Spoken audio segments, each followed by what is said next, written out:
রাজবাড়ীর গলন্দে motorcycle ছিনতাই করে মঞ্জু হত্যা মামলার 4 জনকে যাবজ্জীবন সশ্রম কারাদণ্ড এবং প্রত্যেককে 50,000 টাকা অর্থদণ্ড, অনাদায়ে আরও 1 বছরের বিনাশ্রম কারাদণ্ড দিয়েছেন আদালত।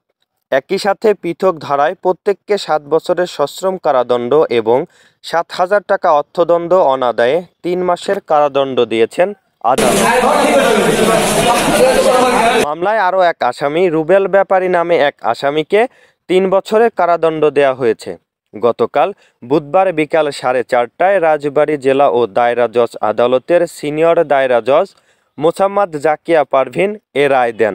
দণ্ডপ্রাপ্তরা হলেন জেলার গলন্দ উপজেলার মোহাম্মদ শাহাদত মৃধা ওরফে লাবলু, মোনার হোসেন মনু, রিপন সর্দার ও কবেদ শেখ। রায়ের সময় মোহাম্মদ শাহাদত মৃধা ছাড়া সবাই উপস্থিত ছিলেন। মামলার বিবরণে জানা যায়, 2018 সালে 26 অক্টোবর দুপুর 1টার দিকে বাড়ি থেকে জরুরি কাজের কথা বলে বের হয়। পরদিন গলন্দ উপজেলার চর দৌলতদিয়া আইনউদ্দিন ব্যাপারী পাড়াস্থ খালের মাথায় মঞ্জুর মরাদেহ পাওয়া যায়। মরাদেহের সূত্রহাল শেষে জানা যায়, তাকে মাথায় বিভিন্ন স্থানে ধারালো অস্ত্র দিয়ে কুপিয়ে হত্যা করা হয়েছে। মামলায় রায়ের বিষয়টি নিশ্চিত করেছেন রাজবাড়ী জজ কোর্টের পিপি অ্যাডভোকেট উজির আলী শেখ। আজকে গলন্দঘাট থানার মন্টু শেখ হত্যা মামলার রায়ের জন্য দিন ধার্য ছিল। এই আসামিরা মন্টু শেখকে তার মোটরসাইকেল সহ অপহরণ করে নিয়ে ভেসালের পাশে হত্যা করে তার লাশটা গোপন করে রেখেছিল। তিনি বলেন, দীর্ঘ সাক্ষ্য প্রমাণ শেষে বিজ্ঞ আদালত এই আদায়ে দিয়েছেন। এই রায়ের ন্যায় বিচার প্রতিষ্ঠিত হয়েছে।